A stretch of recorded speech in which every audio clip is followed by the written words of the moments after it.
ओम नमः शिवाय। हर हर महादेव। करवा चौथ 2023 1 नवंबर को मनाया जाएगा करवा चौथ पर्व। जानिए पूजा विधि और व्रत कथा।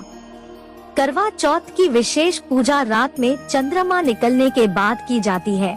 करवा चौथ के दिन सुबह उठकर स्नान आदि करके साफ कपड़े पहने और भगवान के सामने हाथ जोड़कर व्रत करने का संकल्प लें।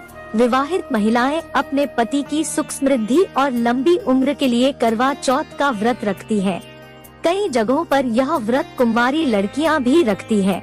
इस साल यह व्रत 1 नवंबर बुधवार को रखा जाएगा। इस व्रत की पूजा पूरे विधि विधान और व्रत कथा पढ़ने के साथ ही संपन्न करना चाहिए। साथ ही इस व्रत के नियमों का पालन भी करना चाहिए। आइए जानते हैं करवा चौथ की पूजा विधि और व्रत कथा। करवा चौथ पूजा विधि। करवा चौथ की विशेष पूजा रात में चंद्रमा निकलने के बाद की जाती है। करवा चौथ के दिन सुबह उठकर स्नान आदि करके साफ कपड़े पहने और भगवान के सामने हाथ जोड़कर व्रत करने का संकल्प ले। इस मंत्र का जाप करें। मम सुख सौभाग्य पुत्रादि सुस्थिर श्री प्राप्ते कर चतुर्थी व्रत में करिष्ये। घर के मंदिर की दीवार पर गेरू से फलक बनाएं, फिर चावल को पीस लें और फलक पर करवा का डिजाइन बनाएं। इस अनुष्ठान को करवा धरना कहा जाता है।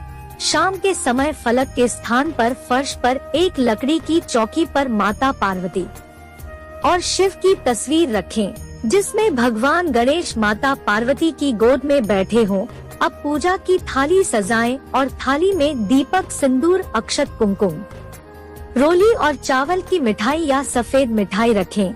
इसके बाद कोरे करवा में जल भरकर पूजा में रखें और माता पार्वती को श्रृंगार की सामग्री अर्पित करें। इसके बाद माता पार्वती, भगवान गणेश और शिव के साथ भगवान चंद्रमा की पूजा करें। फिर करवा चौथ की व्रत कथा सुने।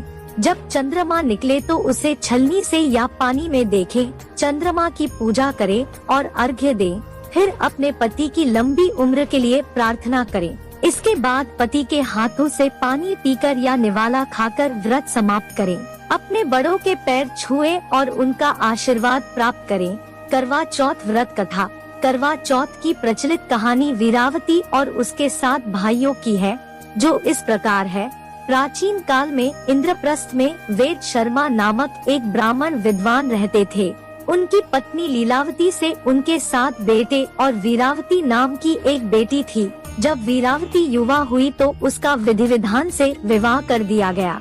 जब कार्तिक कृष्ण चतुर्थी आई तो वीरावती ने अपनी भाभियों के साथ बड़े प्रेम से करवा चौथ का व्रत शुरू किया। भूख और प्यास के कारण चंद्रमा निकलने से पहले ही वह बेहोश हो गई। अपनी बहन को बेहोश देखकर 7 भाई हैरान रह गए और इसका उपाय ढूंढने लगे। अपनी प्रिय बहन को पेड़ के पीछे से जल रही मशाल की रोशनी दिखाकर होश में लेकर आए और चंद्रमा के निकलने की सूचना दी। फिर उसने पूजा की और अर्घ्य दिया और भोजन किया। इस प्रकार व्रत टूटने की वजह से उसके पति की मृत्यु हो गई। वीरावती अपने पति की मृत्यु से व्याकुल हो गई और उसने अन्न जल त्याग दिया। उसी रात इंद्राणी पृथ्वी पर आई और ब्राह्मण की कन्या ने उससे उसके दोह का कारण पूछा। इस संबंध में इंद्राणी ने कहा कि तुमने करवा चौथ पर चंद्रोदय से पहले अर्घ्य दिया और भोजन किया, इसलिए तुम्हारे पति की मृत्यु हो गई। अब इसे पुनर्जीवित करने के लिए जल्दी से करवा चौथ का व्रत करें। उस व्रत के पुण्य प्रभाव से मैं तुम्हारे पति को पुनः जीवित कर दूंगी। जब वीरावती ने 12 माह की चौथ सहित करवा चौथ का व्रत पूरे विधि विधान से किया तो इंद्राणी ने अपने वचन के अनुसार प्रसन्न होकर एक चुल्लू भर पानी उसके पति के शव पर छिड़क दिया। जैसे ही उसने ऐसा किया, उसका पति जीवित हो गया और घर लौट आया। इसके बाद वीरावती अपने पति के साथ वैवाहिक सुख का आनंद लेने लगी। उसे अपने पति से पुत्र, धन धान्य और लंबी आयु का लाभ प्राप्त हुआ। तो आज के इस वीडियो में बस इतना ही। अगर आपको यह वीडियो पसंद आया हो तो एक लाइक कीजिए, शेयर कीजिए और ऐसे ही इंटरेस्टिंग वीडियो के लिए आप हमारे चैनल को सब्सक्राइब कर लीजिए। मिलते हैं कुछ अगले वीडियो में। जय हिंद। हर हर महादेव।